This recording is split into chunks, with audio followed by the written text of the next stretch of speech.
Buenos días. Vamos a retomar el programa de estas jornadas tal y como estaba previsto, con media hora, más de media, casi una hora de retraso. Yo tenía que moderar ahora el plenario para dar continuidad al debate que tuvisteis ayer. Como se ha tenido que modificar la distribución de las distintas ponencias, ayer no pude estar en los talleres que tenemos que concluir, Raúl. Raúl.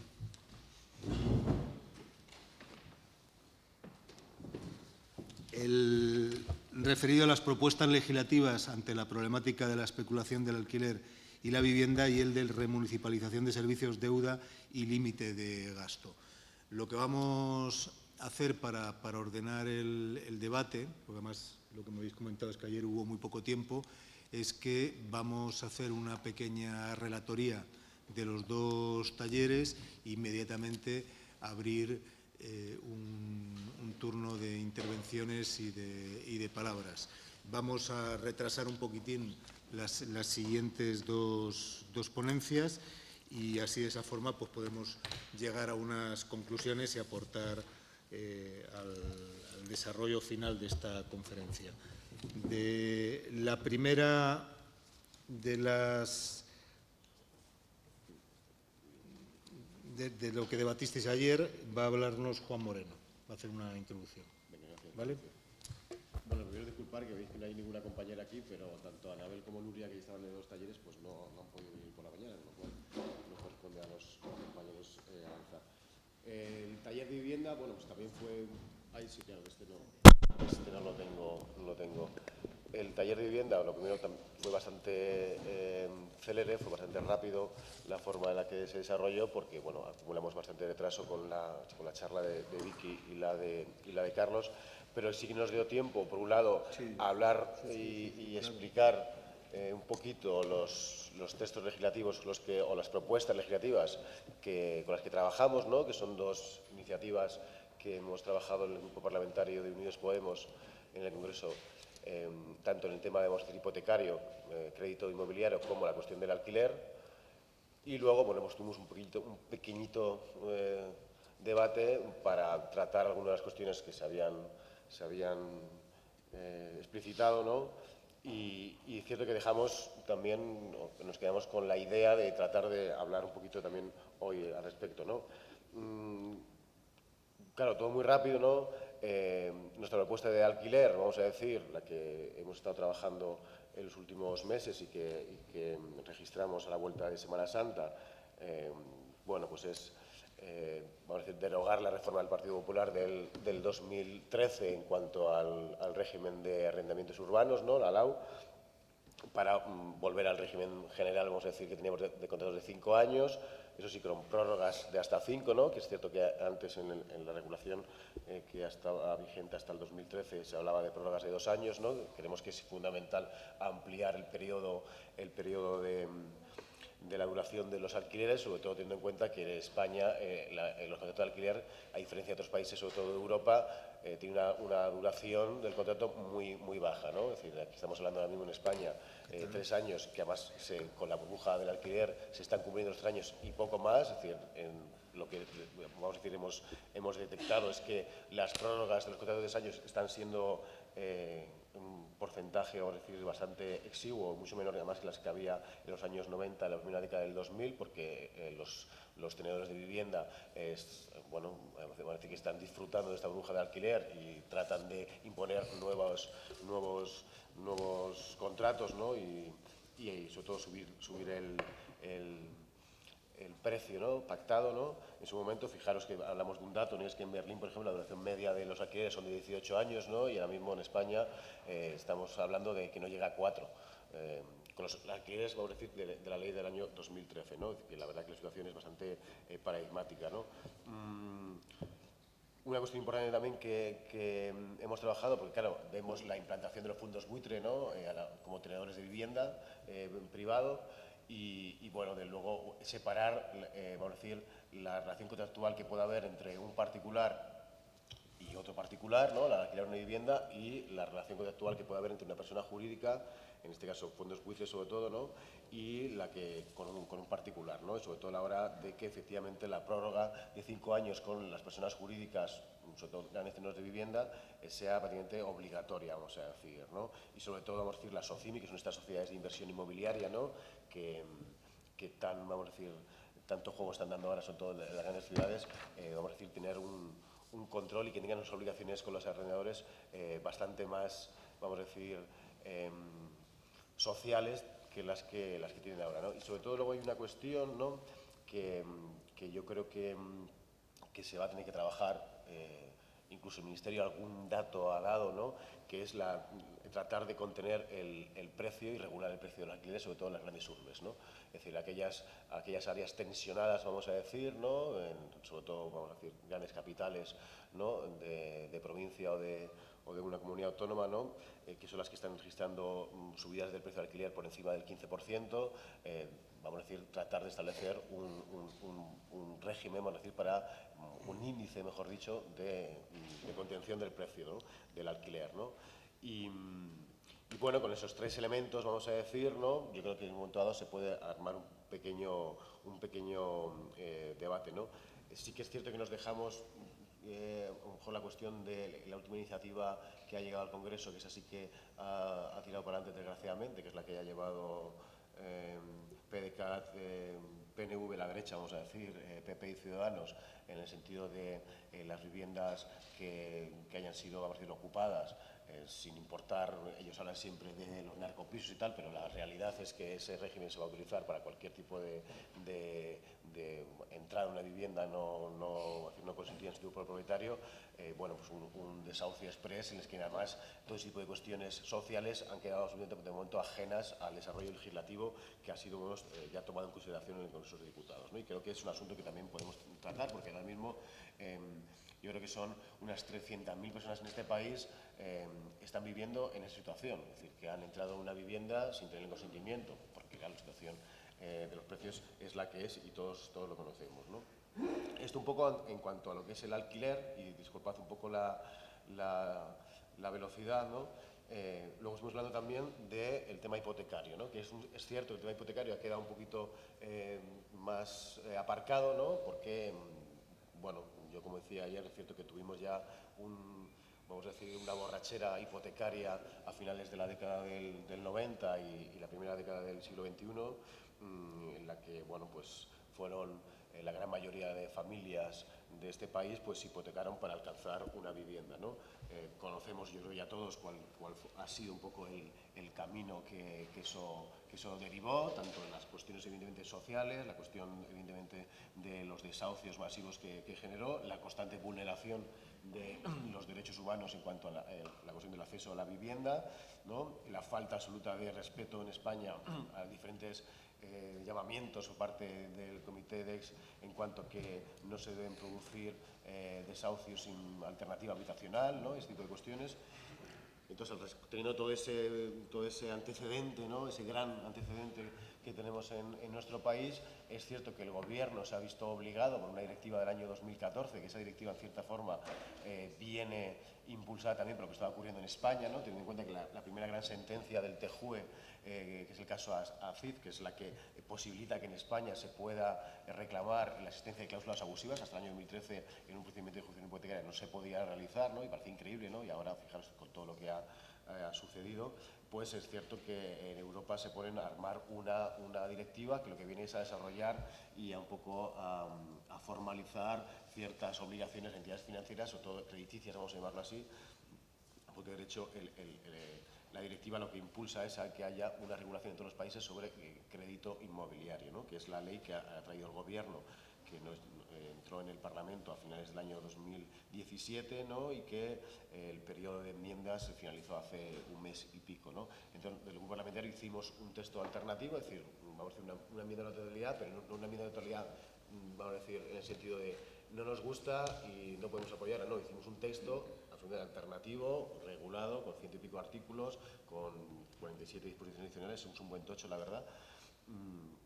y en el que, vamos a decir, desarrollamos todo lo que por una parte se ha ido trabajando en la calle, en cierta forma, ¿no? Iniciativas se han llevado a la paz, pero yo creo que mucho más refinadas de punto de vista jurídico, ¿no? Y con un carácter más técnico, que al fin y al cabo recogemos todo lo que ya digamos, todos un poco conocemos, la dación en pago y tal. Bueno, la dación en pago, realmente lo que venimos a decir es que no hay responsabilidad de la persona hipotecada más allá del propio bien hipotecado. Es decir, esto de los bienes presentes y futuros, no sé qué de tal, no. Eso es una cuestión, es decir, no hay una responsabilidad universal, ¿no? Que es uno de los problemas, de hecho, que sigue teniendo la legislación española, ¿no? Cuestión capital también, yo creo que vamos a ver si se aprueba o no, y después es un avance que nosotros saquemos adelante, que es la cuestión del vencimiento anticipado, es decir, cuando dejas de pagar la hipoteca, hasta qué punto tiene el banco la capacidad de poder demandarte. Ahora mismo, hasta hace unos años era desde el primer impago, luego vino un cambio normativo que eran 3 meses, 3 cuotas impagadas. Nosotros lo que pedimos es que el 10% del capital. Es decir, que de hecho, de cierta forma, hemos recogido en la legislación alemana, que habla también de ese porcentaje, que en este caso es el 8%, algo así, ¿no? Hemos ido al 10%, ¿no? Del capital impagado, es decir, que el banco no puede ir a los juzgados cuando, por el mero hecho de que hayas dejado de pagar una cuota, no tiene que haber una cantidad significativa para entender que todo el crédito está vencido, ¿no? Lo que se llama el vencimiento anticipado, ¿no? Para poder articular acciones judiciales contra los deudores hipotecarios. También en nuestro texto legislativo lo que hacemos es recoger todo lo que es la legislación de ámbito social, ¿no? Al fin y al cabo, ámbito derechos humanos, que sobre todo no puede haber desahucios sin la alternativa habitacional. Además, esta cuestión un poco lo llevamos también a la cuestión del alquiler, ¿no? Porque ayer también hablamos un poquito de eso. Hay mucha gente que efectivamente después de mucha lucha y tal consiguieron alquileres sociales, vamos a llamarlo así, algunos son más sociales, otros menos, con las entidades financieras, ¿no? Hay mucha gente viviendo en casas de Bankia, de la Caixa, de tal, ¿no? Que están en régimen de alquiler y que ahora estamos viendo cómo les quieren echar, porque bueno, ya empieza a valer esa vivienda puede ser un negocio para el banco también, ¿no? Y entonces nosotros luego apostamos que cuando los dueños sean entidades privadas, entidades financieras o entidades públicas, no puede haber desahucios sin alternativa adicional. Sigue quedando el hueco quizá de qué pasa cuando el propietario de la vivienda es un propietario singular, una persona física, ¿no? Y bueno, es cierto que quizá no hemos tenido el valor suficiente para decir que tampoco se podía desarrollar. Pero en cualquier caso, y además aquí está Mauricio, sí que vimos que evidentemente todo este tipo de cuestiones, si no hay de verdad una política pública de vivienda, bueno, pues vamos a seguir siempre con la lucha, ¿no? Porque solo la vivienda pública, como vemos en todo un país a lo mejor como Francia, Alemania o Reino Unido, solo vivienda pública puede garantizar claramente una estabilidad en el derecho a tener una vivienda habitual, una residencia de forma, vamos a decir, fija. Porque por un lado vemos cómo se tensiona cuando el mercado, digamos, de acceso a la compra está un poco más relajado, también porque los salarios son muy bajos, porque es un poco más difícil acceder al crédito. El precio del alquiler sube mucho, ¿no? Y yo creo que estamos a punto de ver cómo va a volver mucha gente, ahora vuelve a interesar, parece que puede interesar volver a hipotecarse, ¿no? Es que me sale más lo que, ¿os acordáis? Lo que pasaba en el 90, final del 90 y tal. Es que sale mejor hipotecarse que alquilar, porque bueno, alquilar es tan caro y tal. Volvemos a, es decir, estamos siempre balanceando del alquiler privado a la compra privada, ¿no? Además, financiado por entidades financieras privadas, ¿no? Que es otra pieza, ¿no? La banca pública, vivienda pública, el régimen de compra o de alquiler, ¿no? Esa es la pieza fundamental, ¿no? Y yo creo que es una asignatura pendiente que tenemos que avanzar más, ¿no? Yo creo que a lo mejor Mauricio puede dar alguna pincelada de lo que se ha hecho en Madrid o lo que hemos dejado de hacer, ¿no? Y uno de los retos que tenemos si se sigue gobernando en la ciudad de Madrid, ¿no? Y luego, bueno, alguna cuestión, desde luego, también sobre los desahucios estuvimos hablando, ¿no? Creo que Carlos Vázquez, que está por aquí, que planteó claramente, ¿no? Que bueno, hay que trabajar mucho más, evidentemente, en la cuestión de la alternativa habitacional y de la patata caliente que vemos como en determinados procedimientos los juzgados van diciendo, y hay que dejarlo más claro normativamente, bueno, usted no tiene una salida, tiene que ir a servicios sociales luego no tiene recursos, que es otra pata, ¿no? Vivienda pública, pero vivienda pública no solo vamos a decir de acceso en régimen de alquiler o compra, sino también que esté claramente a disposición de los servicios sociales para todas aquellas necesidades perentorias o que vayan surgiendo en un procedimiento judicial tal, que se pueden habilitar, porque ahora lo que estamos viendo es que, sí, vaya usted a los servicios sociales, aquí en Madrid, por ejemplo, te viene el Suma Social y tal, y te aloja 15 días, un mes en un sitio, se ha mejorado, ¿no?, el SAMUR social, ¿no?, pero luego no acaban de dar una vivienda, ¿no? Entonces hay un montón de situaciones en las que claramente las cuestiones legislativas y tal, si el Estado, los municipios, las autonomías no tienen vivienda, no generan vivienda, vamos a seguir sin estar con esta pelita, ¿no? Y ya creo que es suficiente, más o menos. Sí, muchas gracias. Y ahora, bueno, ahora luego hablemos un pequeño debate. Sí, ¿no? sí, esa era la idea, que hicieras una presentación de los talleres y a partir de ahí pues pudiéramos retomar el debate. Raúl. Buenos días, hola a todos y a todas. Pues hacer un breve resumen. La idea cuando se configuró el programa es que fuera un taller más o menos participativo, luego las cosas surgen como surgen.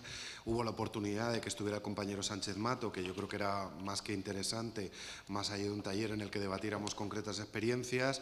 Ocurrió también la sentencia de la manada, que era bastante ineludible el haber celebrado este foro entre compañeros y compañeras sin haber tratado el tema, y bueno, pues no quedó muy como haber hecho un taller más participativo. Entonces al final lo que quedaron fueron 2 sesiones más de carácter casi habitual, de que alguien llega, te comunica un poco experiencias, la información que ha ido recabando, determinada ponencia con jurisprudencia, y no dio la oportunidad. Tratábamos también hoy de en este pequeño espacio poder dar un poco más de juego a intervenciones, a ideas, a oportunidades en la línea de dar más amplitud a la idea original del taller. Y bueno, yo voy a hacer 3 líneas de lo que ayer tratamos la compañera Nuria, que hoy no podía estar, y yo. Nuria básicamente explicó un poco a raíz tanto del informe del Tribunal de Cuentas como del análisis de la nueva ley de contratos del sector público, como de lo que se había valorado respecto al tema de las remunicipalizaciones desde un punto de vista más de la contratación administrativa, básicamente sobre la mesa y más de cara a la exigencia que se va a tener que hacer ahora, y esto lo abro entre comillas, jugando desde la oposición, que para las externalizaciones va a haber que hacer un informe justificativo. Y bueno, pues en esta línea planteó los elementos de eficiencia y eficacia económica relacionado con el tema de que evidentemente cuando se produce una gestión directa hay un ahorro evidente del IVA, hay un ahorro del impuesto a sociedades. Evidentemente las corporaciones locales no tienen que tener un margen de beneficio, o desde luego ese no tendría que ser el objetivo, sino que tendría que ser algo más relacionado con la gestión social y el control social, que aquí me uno un poco a lo que planteaba antes Juan, de bueno, vivienda pública, y como todo el sector público, yo creo que una cosa que hemos incorporado es con gestión y con control social. Es decir, esto ya no se trata de que alguien en un oscuro despacho lo decida, sino que tiene que haber precisamente ese control social, esa gestión ampliada más allá de los concretos órganos de dirección de lo que pueda ser cualquier corporación, bien de empresa pública, bien de dirección por parte de la empresa municipal de la vivienda, del IBIMA en la comunidad, etcétera, del canal de Isabel II, sino que los movimientos sociales han incorporado esa exigencia. Bueno, pues en esto también un poco en la misma línea. Recupero lo que estaba comentando. IVA que no se produce, impuestos sociedades que no se produce, al mismo tiempo la tasa de beneficio empresarial, que evidentemente no es necesaria, e indudablemente el equilibrio económico de la concesión, que es otro elemento que no hay que discutir, y también, que no deja de ser también un elemento a tener en cuenta, que cuando se produce toda esta derivación, pues hay normalmente una peor condición del servicio, una menor inversión, porque evidentemente el capital que invierte trabaja con una tasa de beneficio, con una rentabilidad a corto plazo, que es el de la concesión. En definitiva, lo que hace es menores inversiones. Esto se ha comprobado, por ejemplo, mucho en los contratos de agua. Son menores inversiones, la calidad del agua suele estar en parámetros inferiores y al mismo tiempo los precios en general suben. La compañera estuvo detallando que el propio informe de cuentas, en especial en residuos sólidos urbanos y en el tema de la gestión del agua, hay un incremento de precios por cada habitante, en ocasiones de hasta el doble del coste. Es decir, no es una cuestión solo ideológica, sino también de eficiencia. También valoramos que es un elemento que se produce habitualmente de corrupción, de transferencia de rentas a la inversa, es decir, del capital público de todos y de todas hacia la gestión privada y hacia los beneficios empresariales, dedicando nuevos nichos a la recuperación de ganancia para el capital. Y estuvimos valorando también el tema de, bueno, pues de el rescate, la gestión directa, la defensa de lo público y, por decirlo de alguna manera, el límite o lo que entraríamos en lo que sería la faceta laboral. Los compañeros y compañeras que han llegado a la gestión municipal se encuentran con que tienes un doble problema. Tú pretendes recuperar la gestión directa y tienes todo lo que antes nos había ya explicado Sánchez Mato y nosotros nos repetimos, que es una intervención. Los ayuntamientos están a día de hoy intervenidos, tanto por la estabilidad financiera como porque deciden sobre qué se tiene que gastar. Es decir, no solo es el límite al capítulo 1, que es un límite puramente ideológico, tú no te puedes gastar más en personal, pero sí te puedes gastar más en servicios, que en definitiva es un límite ideológico diciendo, tú en la gestión directa no te puedes gastar más dinero, es decir, no puedes aumentar plantilla, pero sí que lo puedes hacer mediante cesión ilegal de trabajadores con contratas externalizadas o incluso falsos autónomos. También hay un control que es puramente ideológico y que, pese a que hay algún pronunciamiento marginal del Constitucional que en cierta medida lo avala, pero también hay un control que excede a la autonomía municipal, que es el tema de las tasas de reposición. Hasta ahora se han ido introduciendo en las leyes generales de presupuestos tanto el límite a la tasa de reposición de empleo público como el límite a lo que es las partidas salariales. Estuvimos viendo alguna jurisprudencia que hay de contencioso administrativo en las que ayuntamientos han tratado de forzar los límites y los tribunales contenciosos en primera instancia y después los TSJ correspondientes lo han tumbado aplicando el límite de gasto de los presupuestos generales. Y luego estuvimos valorando la cuestión, lo que decía antes, cuando te incorporas a la gestión, y es qué ocurre con esos trabajadores y trabajadoras, porque normalmente te vas a enfrentar con el problema de la subrogación. Ya decía que tenemos un problema de limitación de aumento del capítulo 1 en cuanto a empleo público, además de límite también en la ley de bases de régimen local, tanto de desarrollo de empresas de capital municipal como incluso de la posibilidad de incorporación de esos trabajadores y trabajadoras. Y bueno, pues estuvimos viendo la posibilidad de aplicación del artículo 44 con la sucesión de empresas, básicamente vinculado a dos principios: la utilización de un criterio más abierto de la sucesión por plantillas y las contratas que tiene el TJUE, fundamentalmente la sentencia de noviembre de 2015 del tema de Adif, y también la posibilidad de implementar, dado que vamos a ser nosotros los que estamos en el lado defendiendo en definitiva la subrogación, del tema de la transmisión de elementos patrimoniales, que es lo que nuestro legislador y nuestros tribunales son más cercanos. Al igual que las empresas, normalmente para fenómenos de centrípetos, o sea, centrífugos, de expulsar de la plantilla de la empresa principal, han utilizado los elementos patrimoniales como para generar la obligación de esa sucesión de empresas. Bueno, pues que valoremos nosotros que para esa sucesión de empresas también podemos gestionar en qué medida las contratas van o no ligadas a esos elementos patrimoniales que se pueden transmitir o se pueden adquirir en el caso de reversiones, y por lo tanto forzar esa sucesión de empresas. También vimos la sentencia de, creo recordar, 27 de febrero de 2018, el Tribunal Supremo, respecto al tema de la interpretación restrictiva de la sucesión de plantillas por vía convencional. Por recordar, el Tribunal Supremo ha interpretado que los convenios, cuando establecen la sucesión de empresas, solo se aplican a aquellos y aquellas que están afectados por el propio convenio, considerando que las administraciones públicas, en este caso corporaciones locales, eran un tercero. Bueno, aquí se ha abierto un pequeño margen más en la medida en que el supuesto de hecho es la recuperación de una actividad de una empresa de capital municipal, y el Tribunal Supremo aquí sí que ha defendido la sucesión de empresas, entendiendo que el ayuntamiento no podía ser un tercero en tanto en cuanto era el capital fundamental de esta empresa, y que por lo tanto el convenio sí que no se podía entender que era un tercero, sino que se le podía aplicar, y por lo tanto aplicando el convenio aplicarle la sucesión de empresas.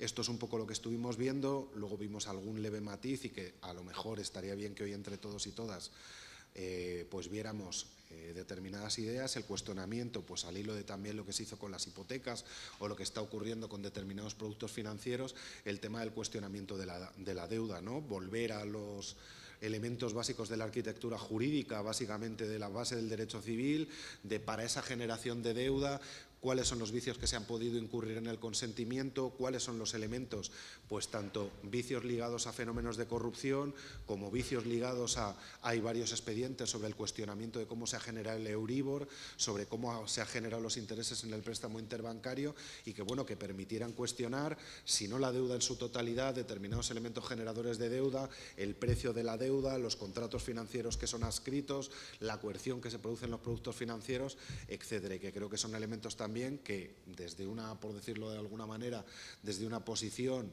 más arriesgada, más entre comillas, más ofensiva, también podríamos valorar. Y yo hago un hurto, por decirlo de alguna manera, de palabra, y es en relación con lo que había antes comentado Juan. Yo soy con otros compañeros, por casualidades de la vida, de los que estamos contratados. En Madrid hay 2 procedimientos penales por la venta de viviendas a fondos buitres. Uno es el de la empresa municipal de la vivienda, en el que yo no estoy, y otro es en el del IBIMA, en el que yo sí que estoy. Y sí que quería comentar, hacer 3 notas, porque creo que son útiles para el planteamiento de este enfrentamiento. Y es, en lo que decía Juan, por un lado se realiza toda una operativa de saco vivienda al mercado, te permito la inversión, y por otro lado hay una oferta pública destinada a dejar en manos públicas todo este patrimonio inmobiliario. Nosotros hemos ido al revés, hemos ido del caso concreto a la abstracción. Ellos lo hacen al revés, lo hacen primero hago un planeamiento de Madrid y luego me lo planteo. En Madrid, en el sur, fundamentalmente sureste, hay todo un cinturón que es lo que ahora los fondos buitres están prácticamente planificando y gestionando.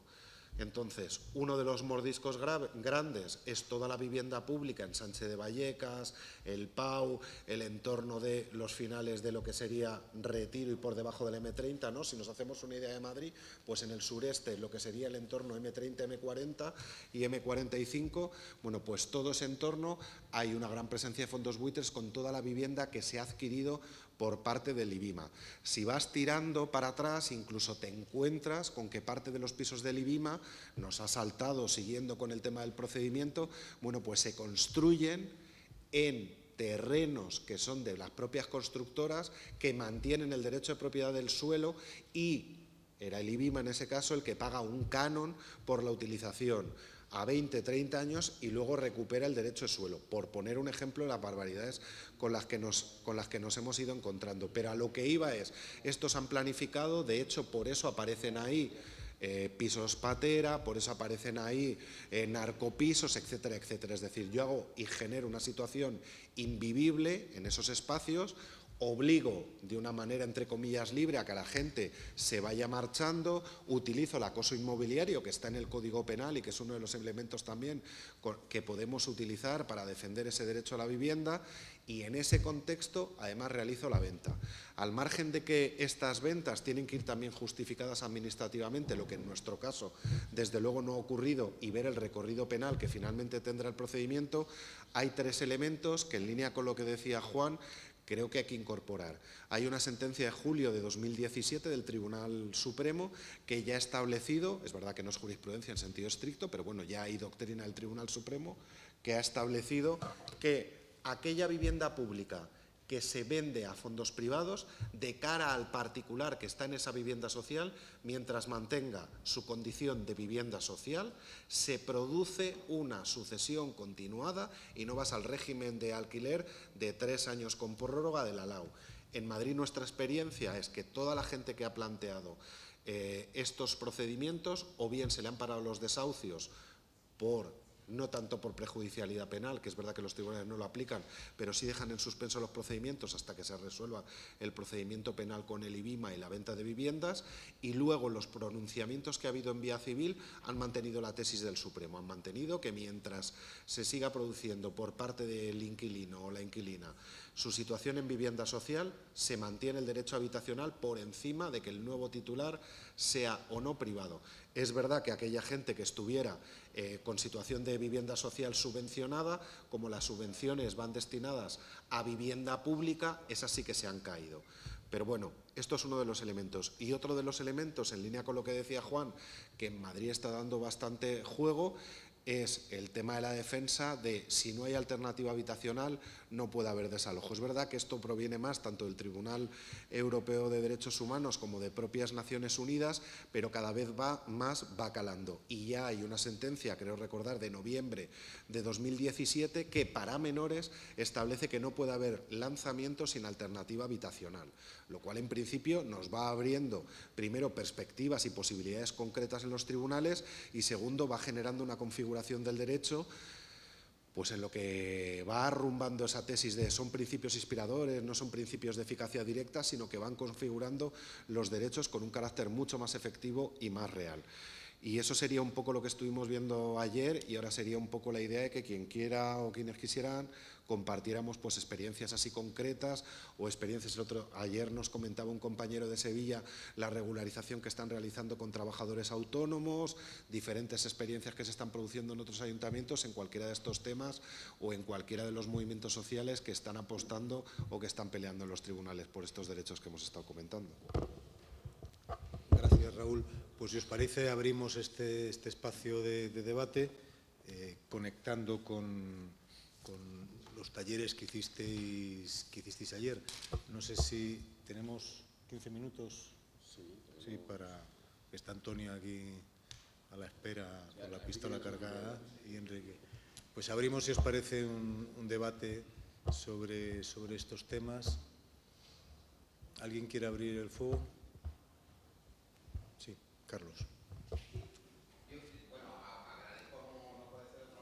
Se oye bien hablando, porque esto es inalámbrico, pero yo creo que atrás se oye bien, ¿no? Es cierto que para la grabación... Ah, sí. Ah, sí, para la grabación... Usa tú esto. Sí, decía que agradeciendo las exposiciones planteadas y también el trabajo de ayer, a Raúl le quería agradecer expresamente lo que ha planteado sobre IDIMA, porque era lo que nosotros ayer estábamos planteando en el taller de vivienda, o particularmente yo, ¿no?, que tuvimos que dar un debate hiperconcentrado. Es decir, estas experiencias que está planteando en la cuestión del IDIMA, aunque sea en el orden penal, nos van a ir dando pistas en el sentido de las que yo planteaba. Vamos a ver. Nosotros estamos atendiendo en abogacía pro bono en Sevilla, varias y varios de los que estamos aquí, situaciones de vivienda, que vienen degeneradas básicamente de dos planteamientos. Uno, aquellas criaturas que ejecutaron la dación en pago, pasaron al contrato de alquiler social, ahora le cumplen los 3 años y están en la calle y ya no tienen la protección de la 1/2013 porque ya no son deudores hipotecarios. Eso nos está llevando a negar e insistir en que ya no se acepten daciones en pago. ¿Por qué? Porque cuando la situación y el escenario es que voy a no poder hacer frente a la deuda, me va a venir, siempre voy a poder acogerme a la 1/2013 con las limitaciones que tiene. Nosotros tenemos una experiencia en la que estamos estirando el chicle, como yo explicaba ayer, más allá de las leyes físicas de la elasticidad, pero nos lo están comprando. Pero claro, la compra por parte de los órganos jurisdiccionales no está siendo gratuita. Estamos invocando orden público comunitario. ¿Por qué? Porque la doctrina jurisprudencial del Tribunal de Justicia de la Unión Europea, en su definición de orden público comunitario, acoge los principios de la Carta Social de Derechos. España no tiene ratificada la segunda, pero sí tiene ratificado el Pacto Internacional de Derechos Civiles, Políticos y Sociales, que sí forma parte del corpus jurídico de la Unión. Por tanto, estamos invocando orden público comunitario más allá de las situaciones de riesgo de exclusión social que sí vienen contempladas en alguna parte de nuestra legislación patria. Con esto, ¿qué es lo que hacemos? Ganar tiempo, claro. Ganar tiempo, aplicamos la 1/2013, tal cual. Porque es la única que nos queda cuando nos enfrentamos al juicio verbal de desahucio. En el juicio verbal de desahucio que planteamos, con las limitaciones del 414, etcétera, etcétera, etcétera. Nada, ¿no? Bueno, pues sí estamos planteando. ¿Qué estamos planteando? Estamos planteando una cosa que se le ocurrió allí al defensor del pueblo de Andalucía, concretamente al adjunto propuesto por Izquierda Unida, que es una cosa, un convenio entre el Consejo General del Poder Judicial, la Federación Andaluza de Municipios y Provincias y la Junta de Andalucía, que viene a plantear que antes de que se produzca un lanzamiento, en casos de riesgo de exclusión social y sobre todo si hay menores, tiene que ser comunicado a los servicios sociales para buscar una salida habitacional. Por supuesto, los ayuntamientos no tienen salida habitacional, pero ya tenemos un procedimiento en el que el juzgado tiene que remitir un oficio a la Junta de Andalucía, la Junta de Andalucía al ayuntamiento tiene que dar explicaciones a su señoría, pues estamos ganando tiempo. No sé si me explico. Bien, con todas estas cosas y estirando el chicle, derecho creativo que lo llamábamos, hemos conseguido, por ejemplo, en un caso neto de ocupación, porque eso era una ocupación de libro, por supuesto lo negaré siempre, pero una ocupación de libro porque estábamos ante un procedimiento de ejecución hipotecaria en la que entra una mujer con sus 3 niños, ¿vale? Y forzamos una pieza de tercer ocupante. Y en la pieza del tercer ocupante nos planteamos con nuestra tesis de orden público comunitario, riesgo de exclusión social, y su señoría dice que efectivamente hay que hacer cumplir el convenio del Defensor del Pueblo, impulsado por el Defensor del Pueblo. Bueno, pues ya tenemos ahí un año, no sé si me explico. Bien, con todo esto, después hemos forzado otro tipo de situaciones en las que, por decretos en unos casos, por autos en otros, se va abriendo paso, efectivamente, que ante el riesgo de exclusión social no puede haber lanzamiento y sobre todo si hay menores. ¿Qué es lo que estamos haciendo? Ganar tiempo. Eso sobre todo nos está saliendo muy bien cuando pedimos la suspensión por el 704 y particularmente el 704.2 de la Ley de Enjuiciamiento Civil, y me dirán los compañeros y compañeras, ¿está usted inventando? Sí, señora, estoy inventando. Estoy inventando, pero me lo están comprando, quiero decir. Y además, no es ni una diligencia indebida, ni un... No, es decir, porque estamos fundamentando la cuestión. Esto es fundamental desde nuestro punto de vista, y esto era muy pedestre, no tiene nada que ver con el debate que nos estaban planteando las compañeras, a ver, con crédito inmobiliario o la ley de arrendamientos urbanos, pero sí nos tiene que hacer a nosotros pensar, que es lo que yo insistí ayer, que cuando estemos discutiendo de crédito inmobiliario, cuando estemos discutiendo de arrendamiento urbano, insistir que son modificaciones a LEC, a Ley de Enjuiciamiento Civil, la inalienabilidad de la posesión de la vivienda habitual, sea cual sea el régimen y el título. Si no hay alternativa habitacional, no puede haber un desahucio, no puede haber un lanzamiento. Yo creo que eso es una batalla clave, porque más temprano que tarde nos está dando la razón Naciones Unidas, nos están dando la razón Comisión Europea de Derechos Sociales, nos está dando la razón, y yo creo que nos tendrá que terminar dando la razón Tribunal Europeo de Derechos Humanos, porque el caminito que vamos emprendiendo va en esa línea. Porque lo cierto y verdad es que, y termino con esto, es una reflexión que me inspiró además ayer Victoria Roset en la intervención, ¿no?, cuando hablaba de la violencia. La violencia y la corrupción son consubstanciales al sistema capitalista. Pero estamos ante un sistema capitalista nunca conocido, que está implementando unas nuevas formas de explotación. Y para que le salga bien la jugada, tiene que ser más violento que nunca. Más violento contra las mujeres, más violento en la explotación y en la extracción de plusvalía, más violento en la extracción y esquilmación de cualquier tipo de recurso público. Decía Sánchez Mato ayer, para un economista no tiene sentido la externalización. Para un ideólogo capitalista sí, porque le está quitando el 21% de recursos a los ayuntamientos para concentrar arriba. Esta es la situación. Si nos estamos enfrentando a ese tipo de violencia, una violencia desatada, tenemos que ir preparando ese camino, entendiendo que esto va mucho más allá de hacer frente, ¿qué te digo yo?, al problema que tenemos en Sevilla o otras grandes ciudades con los parques temáticos urbanos. Están convirtiendo los cascos urbanos en auténticos parques temáticos, expulsando a la gente que vive y sustituyéndolos por apartamentos turísticos en operaciones de especulación de libro capitalista, quiero decir. Pero al final tenemos el derecho inalienable a la vivienda y a los derechos sociales. Y ahí estamos nosotros. Y termino. Este tipo de cosas, yo te mando un auto, le mando a Raúl un auto con lo de la pieza de tercer ocupante de este caso práctico y puede ser que no se entienda. Con esta explicación yo creo que sí se puede entender y esa sentencia se cruce en el marco de los mecanismos de coordinación del foro nos pueden ir ayudando a dar esta batalla en el conjunto del Estado, ¿no? Gracias. Gracias. Gracias, Carlos. Sí. ¿Aquí? Mira, el compañero, arriba.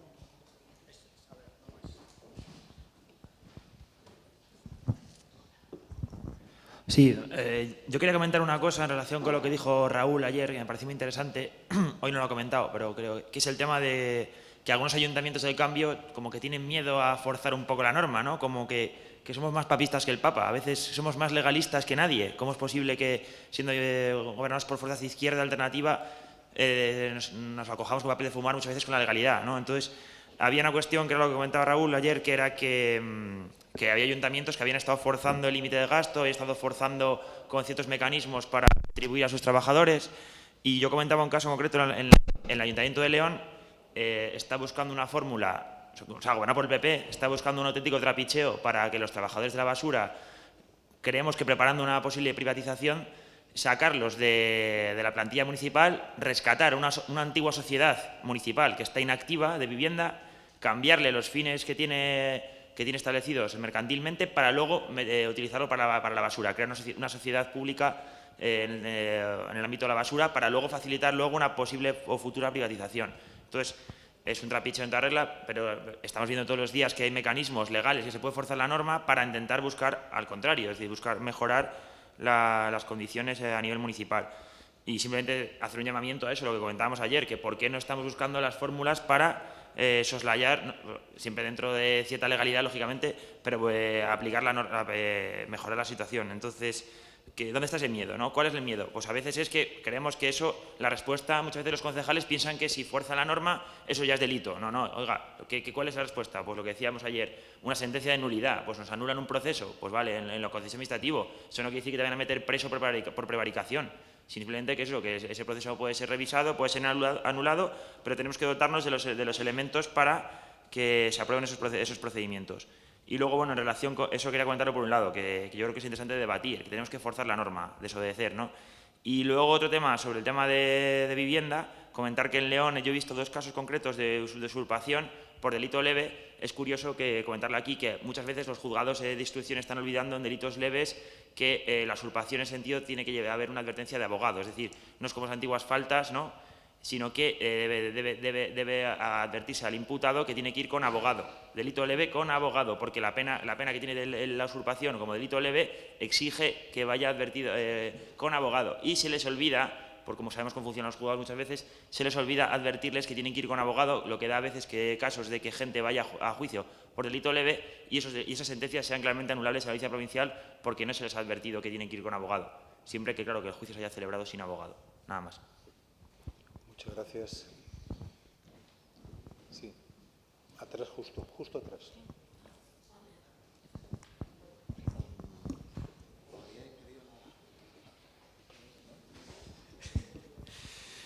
Bueno, a mí se me quedó en el tintero una reflexión ayer, al hilo de la manera en que las entidades bancarias están empezando a reclamar la deuda hipotecaria recientemente, al hilo de que las ejecuciones hipotecarias,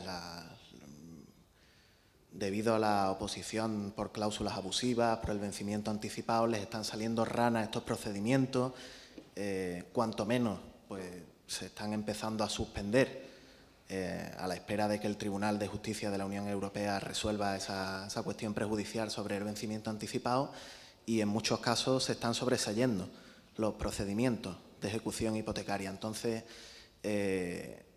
últimamente están empezando a buscar una nueva vía para reclamar la deuda hipotecaria, que es por el declarativo ordinario, y eso nos está poniendo, me imagino que estará pasando en más sitios, y por eso quiero plantear la reflexión, ¿no?, de compartir experiencias de cómo estamos articulando respuestas a esta situación en los distintos territorios, porque las posibilidades de defensa se ven bastante mermadas en la medida que esto hace el banco, paradójicamente, porque se supone que el procedimiento de ejecución hipotecaria es el que más facilidades le da al banco para su objetivo, el que menos garantías proporciona al deudor para defenderse, y sin embargo últimamente está pasando al contrario, que se van a un declarativo ordinario y nos vemos que, sin ir más lejos, que con la especialización de los juzgados de cláusulas abusivas, muchos juzgados ni siquiera, juzgados de primera instancia, de los que se plantea la reclamación de cantidad por parte del banco, ni siquiera permiten que en la contestación a la demanda o a través de una reconvención nos opongamos por cláusulas abusivas.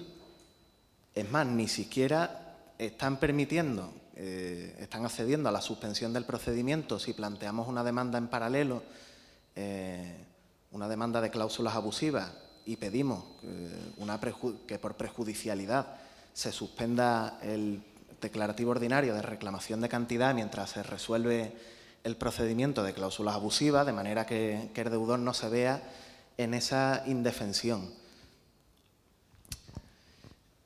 Entonces, eso por un lado. Yo quería plantearlo, a ver cómo lo estáis afrontando, porque vi que, por ejemplo, los juzgados de Barcelona han llegado a un consenso, a una respuesta unificada ante estas situaciones, en que están permitiendo que en un declarativo ordinario en el que el banco reclama la deuda hipotecaria se pueda plantear la contestación por parte del deudor hipotecario la cuestión de las cláusulas abusivas y que esto se sustancie directamente en el mismo procedimiento, por ser la manera que, como es obvio, pues nos proporciona más vías de defensa y garantías, pero en otros sitios no está siendo así y nos deja en una situación muy delicada.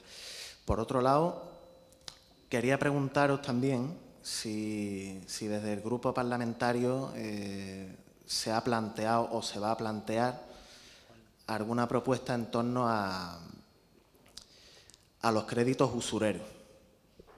Porque es verdad que la usura es un tema que no nos encontramos a menudo en los préstamos o los créditos hipotecarios, nos los encontramos, al contrario, en los créditos al consumo, pero como bien se trató ayer en vivienda, está siendo cada vez más frecuente el alquiler frente a la compra de la vivienda y la deuda hipotecaria, y ni que decir tiene que la gente cada vez se endeuda más, no solo para el alquiler, sino para el día a día, no ya por el desempleo, sino con los salarios precarios que se están generalizando, ¿no? Cada vez hay un mayor nivel de endeudamiento, no para una vivienda, para comprar una vivienda, sino para el corto plazo, para vivir mañana, para vivir el mes que viene. Y ahí es un problema gravísimo, el de los créditos usureros de intereses del 20, del 20 y pico %, y tenemos una legislación que es una puñetera vergüenza. La ley esta, Azcárate, ¿no? de aquel ministro del año 1908, ¿no? Eso es una barbaridad. Cuando se plantea la nulidad de ese tipo de crédito, la consecuencia que al final acaba teniendo, que muchas veces es peor para el deudor pedir la nulidad. Sí, el banco tiene que devolver los intereses y el deudor tiene que... Concluyendo ya. Tiene que devolverlo todo, se resuelve inmediatamente el contrato. Una última intervención, si os preguntar parece. si desde el grupo parlamentario estáis valorando alguna propuesta en ese sentido. Una última intervención y luego os daría a Anabel y a Raúl la palabra para acabar con brevedad. Y pasaríamos ya a la siguiente. Bueno, yo quería recordar también, y que a mí me preocupa bastante por mi trabajo y demás, lo que ha comentado Raúl del tema de que el ayuntamiento no es un tercero por vínculo empresarial, que ya hay una sentencia donde, bueno, me voy al... El problema está en que tenemos unas intromisiones en la autonomía municipal tremenda con las leyes de presupuesto, que aprovechan las leyes de presupuesto, que llevan una ley de acompañamiento y que nos joden bastante a los ayuntamientos. En el sentido de que hay una disposición adicional que dice que si tú, una empresa que tenía, la elimina y recuperas la gestión directa, pues si esos trabajadores no tuvieron un proceso selectivo, pues quedan fuera. Los deja un poquito en el limbo. en el sentido de que el texto refundido del Estatuto del Empleado Público pues habla de personal funcionario, de personal laborales, tanto fijo como personal eventual. Bueno, pues esa disposición adicional 26, lo que ocurre, creo, es que dice que no son empleado público, que eso parece ser que lo ha resuelto la sentencia del Tribunal Supremo de 27 de febrero de 2018 y entonces, con lo que decía el chico de León, el compañero de León, pues yo lo que quiero plantear es que tenemos que, no sé si desobedecer, pero sí al menos hacernos un poco los locos desde los ayuntamientos, porque es que si no esto es una locura. Porque ahora en capítulo 1 que metemos al personal laboral de toda la vida y creamos un espacio de gente que hemos recuperado servicios que estaban en empresas públicas y ahora son nuestros y pasan a gestión directa, y mientras no haya un proceso selectivo, porque eso ya lo resolvió el Tribunal Supremo con los el personal indefinido no fijo, pero es que también quieren eliminar eso. No quieren que conste ni como personal laboral, aunque calificado como indefinido no fijo, sino simplemente que no existan, que estén ahí otra vez al margen, ¿no? Muchas gracias. Raúl, si quieres, como hay varias cuestiones que te plantean, para cerrar el debate, ¿quieres añadir algo? ¿No? Anabel. Sí. Bueno, simplemente a las preguntas que se planteaban. Por un lado, respecto a si el grupo parlamentario tiene planteado alguna cuestión respecto a esos créditos usureros, que además es algo que nos vamos encontrando y que incluso en vía penal, en paralelo a problemas hipotecarios y problemas de desahucios, pues nos lo encontramos habitualmente. Le estaba preguntando a Juan si está en la hoja de ruta y me dice que en la hoja de ruta está, pero que no tiene claro si existe ya como tal una proposición realizada. En cualquier caso, yo creo que el mecanismo o los mecanismos que tenemos ahora que concretar después de estas jornadas, pues son precisamente que podamos hacer estos grupos, lo hablábamos ayer en el taller de vivienda, en el que podamos compartir esas experiencias y podamos nutrir. Ayer muchos de las compañeras y compañeros no tenían conocimiento de las proposiciones de ley que se estaban planteando desde el grupo parlamentario, y esta es una dinámica que evidentemente tenemos que romper. Es decir, esa información tiene que llegar y que además tenemos que nutrir pues con todas estas cuestiones que habíais planteado, nutrir el trabajo también legislativo, ¿no?, de propuesta legislativa. Y me quedo ya para terminar con una frase que me parece importante, ¿no?, que era cómo forzar la norma, es decir, cómo ejercemos nosotros, evidentemente, y nosotras ejercemos el derecho de una determinada manera, como laboratorio, en muchos casos, evidentemente forzando con las realidades los cambios necesarios, y se trata de cómo organizar esa desobediencia, ¿no?, también, es decir, ante injustas leyes o interpretaciones injustas de la legislación, pues como nosotras con esa labor de hormiguita pues vamos organizando esa desobediencia, forzando la aplicación de la norma para los intereses de la gran mayoría y forzando que la legislación evidentemente se modifique en ese sentido. Muchas gracias, Anabel. Bueno, por todo lo que habéis dicho, evidentemente hay una tensión entre la voluntad política que se presupone, el marco normativo que luchamos por modificar, como decía ahora Anabel, con iniciativas legislativas, y con los medios con los que contamos, teniendo en cuenta que no simplemente como abogados de izquierdas llevamos la defensa de determinados casos, sino que también estamos implicados en procesos de cambio, en ciudades, en comunidades, en el Estado, ¿no? Y yo, en ese sentido, como decía Carlos, ¿no?, muchas veces como abogados pues nos basta con ganar tiempo para conseguir que no se desahucie una persona. Claro, cuando estamos en un proyecto de cambio, el enfoque tiene que ser mucho más ambicioso, ¿no? No tenemos que situarnos a la defensiva, sino que dar respuestas en lo cotidiano. En ese sentido, yo creo que esa tensión entre voluntad, marco normativo y medios suficientes, tenemos que ser conscientes de que va a estar siempre planteada desde el conflicto. El el conflicto con intereses privados, como lo hemos visto con el tema de las externalizaciones de la vivienda, que tienen poderosos medios, pero también el conflicto en administrar recursos escasos, ¿no? Y yo creo que eso es lo importante de este tipo de debates, que reflexionemos, que avancemos en medidas concretas, en recursos escasos, como puede ser cómo responder desde los poderes públicos ante las necesidades de vivienda y ante situaciones de hecho que no pueden darse por buenas. Si hay 5.000 viviendas públicas de alquiler, ¿cómo se regula ese acceso? Que en todo caso lo que no puede ser simplemente es mirar hacia otro lado y que sea el primero que llegue, ¿no? Yo creo que esos son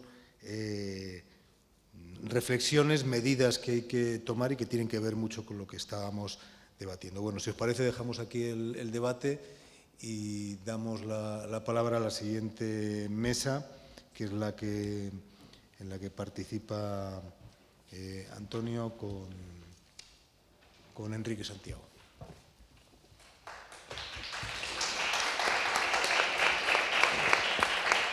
Hay que ejecutar presupuesto.